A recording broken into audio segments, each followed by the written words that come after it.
Syntax revise ਕਰਦੇ ਹਾਂ ਆਪਾਂ। ਜੋ XML ਡਾਕੂਮੈਂਟ ਹੈ ਉਸ ਦੇ ਵਿੱਚ ਇੱਕ ਰੂਟ ਐਲੀਮੈਂਟ ਹੋਣਾ ਜ਼ਰੂਰੀ ਹੈ, ਠੀਕ ਹੈ ਨਾ। ਜੋ ਰੂਟ ਐਲੀਮੈਂਟ ਹੋਊਗਾ ਉਹ ਕੀ ਹੋਊਗਾ, ਪੇਰੈਂਟ ਹੋਊਗਾ ਬਾਕੀ ਸਾਰੇ elements the. all XML elements must have a closing tag, ਸਾਰਿਆਂ ਦਾ ਕਲੋਜ਼, ਹਰ ਇੱਕ ਟੈਗ ਦਾ ਕਲੋਜ਼ਿੰਗ ਟੈਗ ਹੋਣਾ ਕੰਪਲਸਰੀ ਹੈ। ਕੇਸ ਸੈਂਸਿਟਿਵ ਹੈ ਟੈਗ, ਠੀਕ ਹੈ ਨਾ। ਪ੍ਰੋਪਰਲੀ ਨੈਸਟਡ ਹੋਣੇ ਚਾਹੀਦੇ ਹੈ ਕਲੋਜ਼ਿੰਗ ਟੈਗਸ, ਮਤਲਬ ਜਿਹੜਾ ਪਹਿਲਾਂ ਸ਼ੁਰੂ ਕੀਤਾ ਟੈਗ ਉਹ ਬਾਅਦ ਵਿੱਚ ਕਲੋਜ਼ ਕਰਨੇ ਆਪਾਂ। ਜੋ ਆਪਣੇ ਐਟਰੀਬਿਊਟਸ ਹੈ ਉਹਨਾਂ ਦੀ ਵੈਲਿਊਜ਼ ਆਪਾਂ ਡਬਲ ਕੋਡਸ ਦੇ ਵਿੱਚ ਰੱਖਣੀ ਹੈ।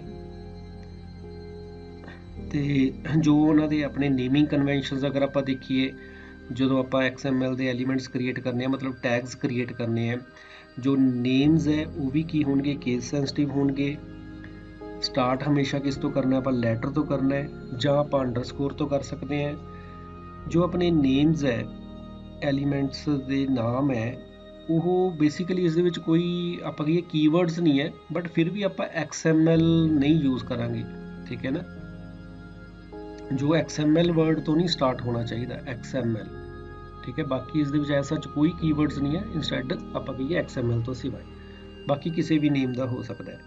ਇਸ ਦੇ ਵਿੱਚ ਲੈਟਰਸ ਹੋ ਸਕਦੇ ਆ, ਡਿਜਿਟਸ ਹੋ ਸਕਦੇ ਆ, ਹਾਈਫਨਸ ਹੋ ਸਕਦੇ ਆ, ਅੰਡਰਸਕੋਰ ਹੋ ਸਕਦਾ ਤੇ ਡਾਟ ਆਪਰੇਟਰ ਹੋ ਸਕਦਾ ਹੈ। ਤੇ ਇਸ ਦੇ ਵਿੱਚ ਕਿਸੇ ਦੇ ਵਿੱਚ ਵੀ ਆਪਾਂ ਨੇਮ ਨਹੀਂ ਲਿਖ ਸਕਦੇ, ਠੀਕ ਹੈ। ਜੋ ਨੇਮਿੰਗ ਹੈ, ਜੋ ਆਪਾਂ ਨੇਮ ਦੇਣਾ ਉਸ ਦੇ ਹੀ ਬੇਸਿਕ ਰੂਲਸ ਹੈ ਜਦੋਂ ਆਪਾਂ ਨੇਮ ਕਰਨਾ ਹੈ।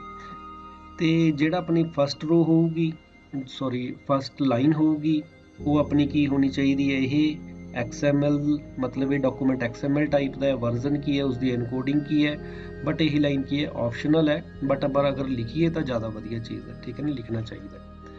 ਦੈਨ ਆਪਣਿਆਂ ਦੇ ਕਮੈਂਟ ਸੇਮ ਵੈਸੇ ਹੀ ਹੈ ਜਿਵੇਂ ਆਪਾਂ HTML ਦੇ ਵਿੱਚ ਯੂਜ਼ ਕਰਦੇ ਸੀ। HTML ਵਾਲੇ ਕਮੈਂਟ ਹੀ ਆਪਣੇ XML ਦੇ ਕਮੈਂਟਸ ਹੈ। ਜੋ ਫਾਈਲ ਨੇਮ ਰੱਖਣੀ ਹੈ ਆਪਾਂ, ਕੀ ਰੱਖਣੀ ਹੈ, .xml, ਜਿਵੇਂ ਉਸ 'ਚ .html ਹੁੰਦੀ ਸੀ, ਇਸ 'ਚ ਆਪਾਂ .xml। ਹੁਣ ਦੋ ਚੀਜ਼ਾਂ ਆਉਂਦੀਆਂ ਜੋ ਆਪਣਾ ਟੈਗ ਹੈ, ਜਿਵੇਂ ਸਪੋਜ਼ ਆਪਾਂ ਐਗਜ਼ਾਮਪਲ ਬਣਾਈ ਸੀ ਲਾਸਟ CSC ਦੇ ਵਿੱਚ ਸਟੂਡੈਂਟ, ਉਸ ਦੇ ਵਿੱਚ ਲਿਆ ਆਪਾਂ ਨੇਮ, ਏਜ, ਕਲਾਸ ਤੇ ਸਟੂਡੈਂਟ ਕਲੋਜ਼। ਇਹ ਆਪਣਾ ਇੱਕ ਸਟੂਡੈਂਟ ਹੈ। ਸਿਮਿਲਰਲੀ ਥੱਲੇ ਆਪਾਂ CSC ਕਲੋਜ਼ ਕੀਤੀ ਸੀ, ਉਸ ਦੇ ਵਿੱਚ ਆਪਣੇ ਇੱਥੇ ਫਰਦਰ ਹੋਏ ਸੀ। ਦੈਨ ਨੇਮ ਕਲੋਜ਼ ਹੋਊਗਾ ਆਪਣਾ, ਏਜ ਕਲੋਜ਼, ਦੈਨ ਕਲਾਸ ਨੂੰ ਕਲੋਜ਼ ਕਰਨਾ ਹੈ। ਇਹ ਸਾਰੇ ਕੀ ਆਪਣੇ ਐਲੀਮੈਂਟਸ ਹੈ, ਜਿੰਨੇ ਵੀ ਇਹ ਟੈਗਸ ਹੈ, ਇਹਨਾਂ ਸਾਰਿਆਂ ਨੂੰ ਕੀ ਕਹਾਂਗੇ ਆਪਾਂ, ਇਹ ਕੀ ਚੀਜ਼ ਹੈ, ਸਾਡੇ ਐਲੀਮੈਂਟਸ ਹੈ। ਐਲੀਮੈਂਟ ਕੀ ਹੈ, ਸਾਰੀਆਂ ਚੀਜ਼ਾਂ ਜਿੰਨੀਆਂ ਵੀ ਆਪਣੀਆਂ ਇਸ ਦੇ ਵਿੱਚ ਹੈ XML ਦੇ ਵਿੱਚ, ਉਹ ਸਾਰਾ ਕੀ ਹੈ ਆਪਣਾ ਐਲੀਮੈਂਟਸ ਦੀ ਫਾਰਮ 'ਚ ਹੀ ਹਨ। ਐਲੀਮੈਂਟ ਦੇ ਵਿੱਚ ਕੀ ਹੋ ਸਕਦਾ, ਟੈਕਸਟ ਹੋ ਸਕਦਾ ਹੈ, ਜਿਹੜੀ ਵੀ ਆਪਾਂ ਵੈਲਿਊ ਲਿਖੀ ਹੈ ਲਾਈਕ ਉਸਦੀ। ਦੈਨ ਉਸ ਦੇ ਵਿੱਚ ਐਟਰੀਬਿਊਟਸ ਹੋ ਸਕਦੇ ਆ। ਐਟਰੀਬਿਊਟਸ ਜਿਵੇਂ ਸਪੋਜ਼ ਇਹ ਸਟੂਡੈਂਟ ਹੈ, ਇੱਕ ਟੈਗ ਹੈ ਸਟੂਡੈਂਟ ਟੈਗ, ਮੈਂ ਇਸ ਦੇ ਵਿੱਚ ਲਿਖ ਸਕਦਾ ID = 101 ਸਟੂਡੈਂਟ, ਠੀਕ ਹੈ। ਵੀ ਜਦੋਂ ਦੂਸਰਾ ਸਟੂਡੈਂਟ ਹੋਵੇ ਉਸ ਦੇ ਵਿੱਚ ID, ਇਹ ਚੀਜ਼ ਕੀ ਹੈ, ਉਸਦੇ ਐਟਰੀਬਿਊਟ ਹੈ। ਜਿਵੇਂ ਆਪਾਂ HTML ਦੇ ਵਿੱਚ ਵੀ ਦੇਖਦੇ ਸੀ ਵੀ ਟੇਬਲ ਟੈਗ ਹੈ, ਇਹ ਟੈਗ ਹੈ, ਇਸ ਦੇ ਵਿੱਚ ਲਿਖਿਆ ਜਿਹੜਾ ਬਾਰਡਰ ਲਿਖਿਆ border 3, ਇਹ ਕੀ ਹੈ, ਉਸਦਾ ਐਟਰੀਬਿਊਟ ਹੈ। ਸਿਮਿਲਰਲੀ ਇਸ ਦੇ ਵਿੱਚ ਵੀ ਕੀ ਹੋ ਸਕਦੇ ਆ, ਐਟਰੀਬਿਊਟਸ ਹੋ ਸਕਦੇ ਆ। ਇਸ ਦੇ ਵਿੱਚ XML ਦੇ ਜਿਹੜੇ ਅਸੀਂ ਯੂਜ਼ਰ ਡਿਫਾਈਨ ਟੈਗਸ ਕਰਾਂਗੇ ਉਸ ਦੇ ਵਿੱਚ ਵੀ ਐਟਰੀਬਿਊਟ ਹੋ ਸਕਦੇ ਆ। ਜਿਵੇਂ ਐਗਜ਼ਾਮਪਲ ਹੈ ਇਹ, ਲਾਈਕ ਕੋਈ ਆਪਣੀ ਬੁੱਕ ਸਟੋਰ ਇੱਕ ਟੈਗ ਹੈ, ਜੋ ਪੇਰੈਂਟ ਟੈਗ ਹੈ, ਆਪਾਂ ਅਗਰ ਗੱਲ ਕਰੀਏ ਉਸ ਦੇ ਵਿੱਚ ਕੀ ਹੈ, ਇੱਕ ਬੁੱਕ ਕੈਟੇਗਰੀ ਹੈ ਚਿਲਡਰਨ, ਇੱਕ ਬੁੱਕ ਟੈਗ ਹੈ, ਕੈਟੇਗਰੀ ਕੀ ਹੈ ਵੈਬ। ਹੁਣ ਟੈਗ ਦਾ ਨਾਮ ਤਾਂ ਬੁੱਕ ਹੈ, ਬਟ ਕੈਟੇਗਰੀ ਕੀ ਹੈ, ਉਸਦਾ ਐਟਰੀਬਿਊਟ ਹੈ। ਇਸ ਬੁੱਕ ਦੀ ਕੈਟੇਗਰੀ ਕੀ ਹੈ, ਚਿਲਡਰਨ, ਇਸ ਬੁੱਕ ਦੀ ਕੀ ਹੈ, ਆਪਾਂ ਕਹੀਏ ਵੈਬ ਹੈ, ਠੀਕ ਹੈ। ਇਹ ਕੀ ਹੈ, ਉਸਦੇ ਐਟਰੀਬਿਊਟ ਹੋ ਸਕਦਾ ਹੈ। ਜਿਵੇਂ ਆਪਾਂ ਗੱਲ ਕੀਤੀ XML elements can have attributes just like HTML. Attributes are designed to contain data related to a specific element. XML attribute must B coated, double quotes ਦੇ ਵਿੱਚ ਹੋਣੇ ਚਾਹੀਦੇ ਹੈ। ਅਗਰ ਵੈਲਿਊ ਦੇ ਵਿੱਚ ਕੋਡ ਹੈ ਤਾਂ ਆਪਾਂ ਉਸ ਨੂੰ ਸਿੰਗਲ ਕੋਡ 'ਚ ਵੀ ਲਿਖ ਸਕਦੇ ਹਾਂ, ਠੀਕ ਹੈ। ਲਾਈਕ ਆਪਾਂ ਲਿਖਿਆ ਇੱਕ ਪਰਸਨ ਸਾਡਾ ਐਲੀਮੈਂਟ ਹੈ, ਟੈਗ ਹੈ, ਜੈਂਡਰ ਉਸਦਾ ਐਟਰੀਬਿਊਟ ਹੈ, ਫੀਮੇਲ ਉਸਦੀ ਵੈਲਿਊ।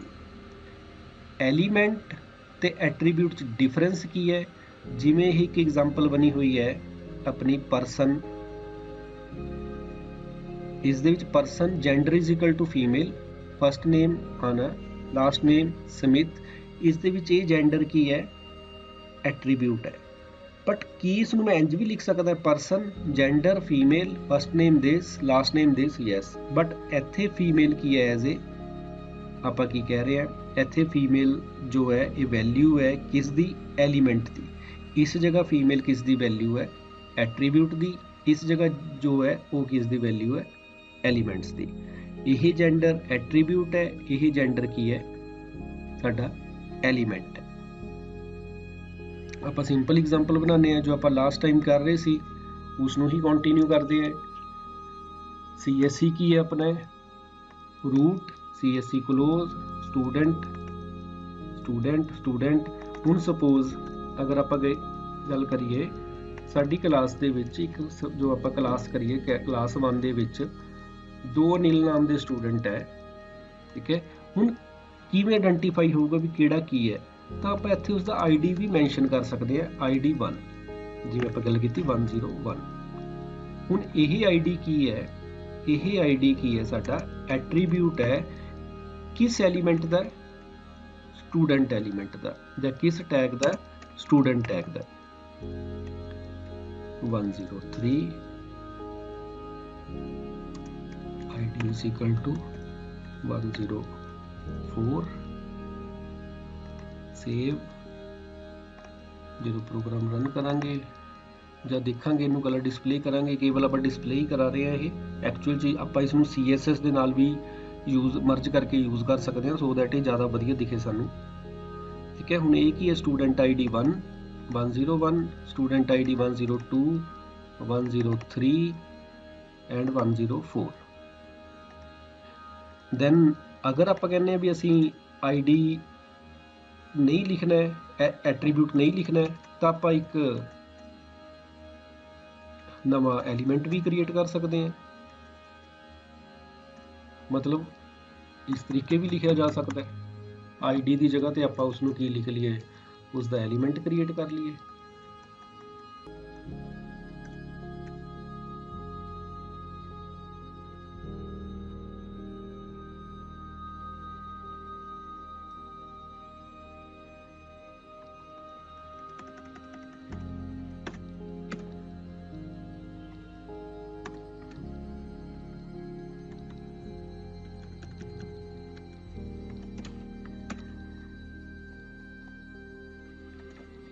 ਇੱਥੇ ਆਪਾਂ ਕੀ ਕ੍ਰੀਏਟ ਕੀਤਾ? ਉਸਦਾ ਐਲੀਮੈਂਟ।